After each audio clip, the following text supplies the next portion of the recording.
Fomos ganhando 10 vezes mais, sei lá quanto sim. mais.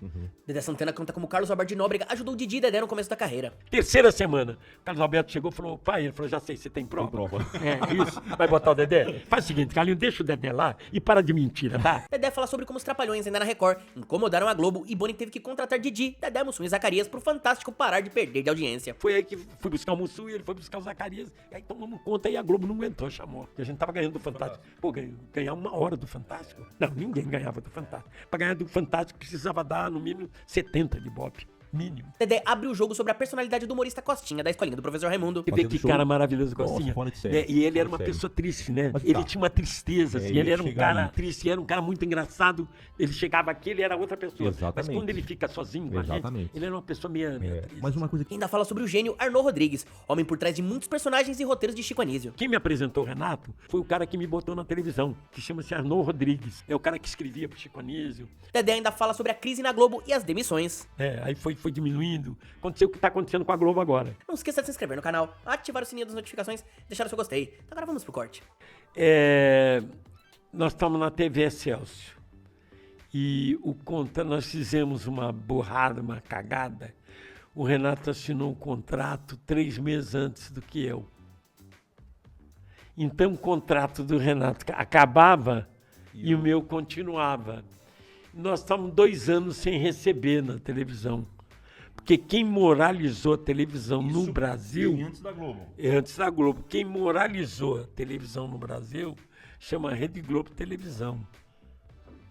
Antes da Globo, ninguém recebia. Recebia com 1 ano de atraso, recebia vale.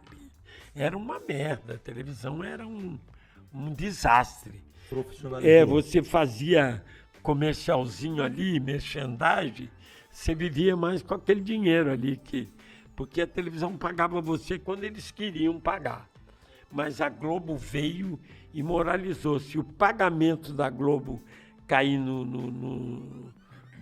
domingo ou no sábado, na sexta-feira você pode ir no banco, o teu dinheiro está depositado lá. Ele não vai esperar segunda-feira. Ele podia esperar sábado, domingo e te pagar segunda. Não, ele te pagava antes. A Globo moralizou. A verdade tem que ser dita, né? Dedé, interessante falar isso. Eu trabalhei há mais ou menos uns 25 anos atrás, eu tive o prazer de trabalhar com o Costinha, né, que a gente gravou. Grande amigo meu, foi um dos grandes amigos meus. Gravamos um documentário, eu participei de uma turnê com ele, a gente ficou 1 semana em vários lugares. Você vê que show. cara maravilhoso, Costinha. Nossa, fora de série. E ele Fora era de uma série. pessoa triste, né? Mas o que ele passou Você pra notou gente? isso? Ele Tinha uma tristeza, assim. ia Ele era um chegar cara triste, era um cara muito engraçado. Ele chegava aqui, ele era outra pessoa. Exatamente. Mas quando ele fica sozinho com a Exatamente. gente, ele era uma pessoa meio triste. Mas uma coisa que ele relatou pra gente lá foi o seguinte, assim, ó, que, por exemplo, ele trabalhava no tempo na escolinha, né? Ele trabalhava na escolinha. E, porém, ele tinha propostas muito melhores em outras emissoras, né? Falando de ganhar grana, de ganhar dinheiro, né? Só que ele tinha a Globo como uma grande vitrine. Era assim, aqui eu não ganho tanto, mas aqui vai me expandir para o mundo. Ainda acontece isso. Ele não viajava de avião, você sabe, né? Só de ônibus. A gente tinha esse problema também. Isso, a gente andou pelo Brasil todo de ônibus. Ele não viajava de avião. E o que acontece? Ainda acontecia algo parecido com os Trapalhões. Assim, a gente vai se manter na Rede Globo porque a Globo é que vai nos impulsionar para fazer show em circo, show fora e tal. Mas se eu tivesse na Band, no SBT, em outra emissora, a gente ganharia muito mais dinheiro. Foi o contrário. É mesmo? Nós fomos ganhando 10 vezes mais, sei lá quanto sim. mais. Né? Agora eu me lembro que o maior salário nosso foi na TV Excelsior.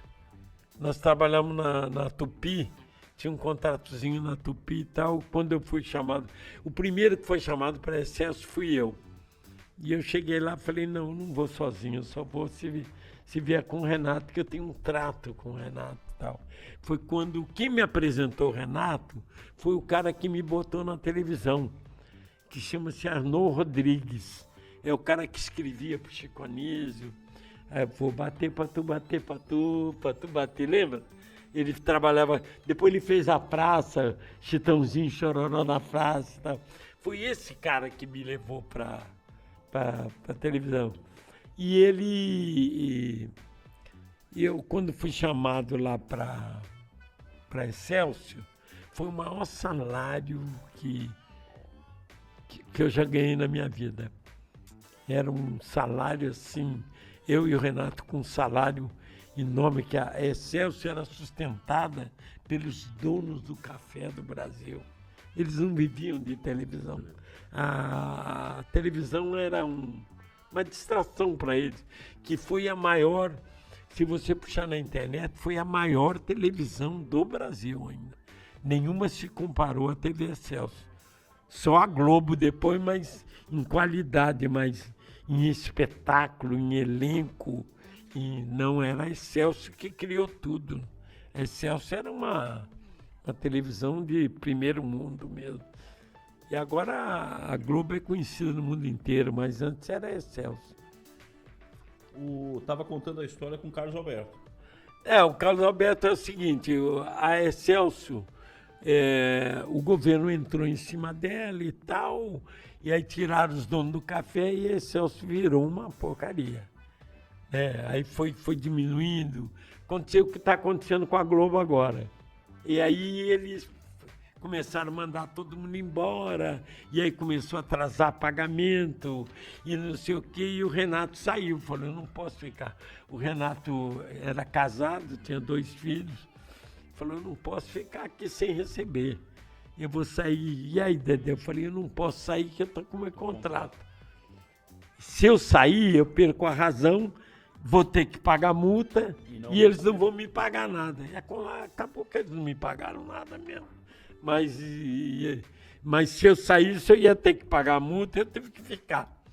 Aí o que aconteceu? Ele conhecia o Carlos Alberto e falou com o Carlos Alberto e entrou na praça. E ficou fazendo a praça. Aí terminou o meu contrato. E a Excelsior fechou.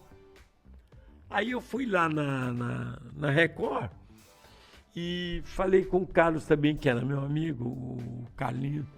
E o Carlinho falou assim, Dedé, não tem lugar para ninguém mais na praça. Meu pai não põe mais ninguém. Mas nessa época já era o Carlos Alberto? Não, era o pai dele, Manuel de Nóbrega. Manuel, né? E ele falou assim, mas eu posso fazer uma coisa para você, Carlinhos. Falei, o quê? Eu estou estudando, estou para me formar agora.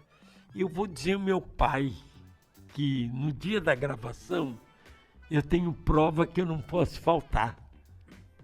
E eu falo que eu pedi para você fazer o meu lugar, porque o Renato quer trabalhar com você. Ele estava muito acostumado a trabalhar com Golias, mas com o Renato ele não tinha o mesmo pique do Renato. Ele falou, tá, eu falei, tá bom. Aí tu vai ganhando esse cachezinho, era cachê. Recebia ali, assinava um papelzinho, recebia. Participação, E eu falei, não, eu quero trabalhar, né? Eu estava parado, né? E com um monte de dívida, hein? arrumando... Mês de salário atrasado. Vinha atrasado há 2 anos, sei lá quanto. Aí eu fiz o primeiro programa, o Renato ficou feliz, eu também, e o quadro agradou pra caramba, porque entrou no meu ritmo e do Renato. Já de cair, não sei o que. Na outra semana, o Carlos Alberto falou pro pai de novo, olha, caiu minha prova hoje novamente, eu tive que chamar o Dedé. Aí o Manuel de Nóbrega falou, não, tudo bem, o Dedé vai muito bem e tal. Pá. Aí fui de novo. Terceira semana, o Carlos Alberto chegou e falou, pai, ele falou, já sei, você tem prova? Tem prova. Isso, vai botar o Dedé? Faz o seguinte, Carlinhos, deixa o Dedé lá e para de mentira, tá? Pô, fica fazendo o programa aí, para de mentira. E foi assim que eu entrei. Mas depois de 1 mês fazendo a praça, a direção, o Elian Saldo, que era o diretor-geral, mandou chamar eu e o Renato lá. E eu fui com o Renato e ele falou assim, o que vocês estão fazendo no programa dos outros? Eu falei, estamos trabalhando com medo. Não, a gente estava com medo, porque quando mandava chamar na direção era uma porrada para ir embora ou para chamar atenção. Não, ele falou, não, vocês não podem, cara. vocês têm que ter o programa de vocês. Vocês têm alguma coisa para fazer? O Renato falou, tenho. Eu olhei pro Renato, que ele não tinha porra nenhuma. O Renato falou, tem umas comédias que eu... Projeto Que eu tal. não tinha porra nenhuma. Ele falou, vocês têm? Quando você me traz? Quando o senhor quiser. Então traz aí depois da manhã, vem aí, traz. Ai, o ai, ai. O Renato correu e escreveu uma historinha. Eu, ele e o Pincel.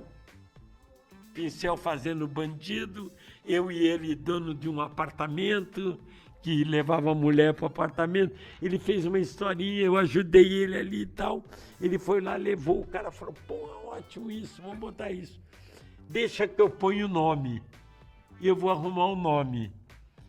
E aí ele botou o nome, rapaz, quando ele chamou para dizer o nome, nós achamos uma merda. Ele botou o nome, pode ver na internet, Os Insociáveis.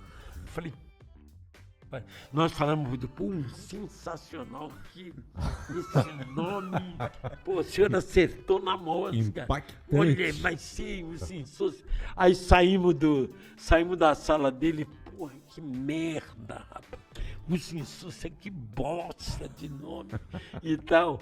Mas como os caras tinham visto a gente fazer os Adoráveis Trapalhões, o pessoal só chamava a gente na rua de Trapalhões. Trapalhões. Porque a gente tinha feito antes os Adoráveis Trapalhões. Aí os caras, a gente saía na rua e falava, ô Trapalhão, ô Trapalhão. Aí o Renato falou, vamos mudar para Trapalhões. Mas na Record ficou com os Insociáveis. Só mudou para Trapalhões na Globo. Aí ficou os Insociáveis. Mas aí o programa começou a tomar vulto. Foi aí que fui buscar o Mussu e ele foi buscar o Zacarias. E aí tomamos conta e a Globo não aguentou, chamou. Porque a gente tava ganhando do Fantástico. Pô, ganhar 1 hora do Fantástico. Pô, ninguém ganhava. Não, ninguém ganhava do Fantástico. Para ganhar do Fantástico precisava dar no mínimo 70 de Ibope. Mínimo. Hoje o cara dá 20, dá pulo dessa altura. Pô, tô dando 20 de Ibope, cara. Quem é vice anuncia, né? Vice absoluto, então. E bem lá atrás, Dedé. O meu amigo. Essa história que o Dedé conta do Carlos Alberto de Nóbrega ter ajudado no começo da carreira vai de encontro ao que o Rafael Spaca fala, que Carlos Alberto ajudou o Renato Aragão quando ele precisou, e Renato nunca demonstrou gratidão pelo homem da Praça é Nossa. Nesse corte podemos ver que Dedé Santana é bem diferente de Renato e é muito grato ao Charles Albert. Muito obrigado por ter ficado comigo até o final desse vídeo. Não esqueça de se inscrever no canal, ativar o sininho das notificações e deixar o seu gostei. Todo dia tem um corte novo pra você. Dá uma olhada no canal, tem muita coisa legal já. Até amanhã.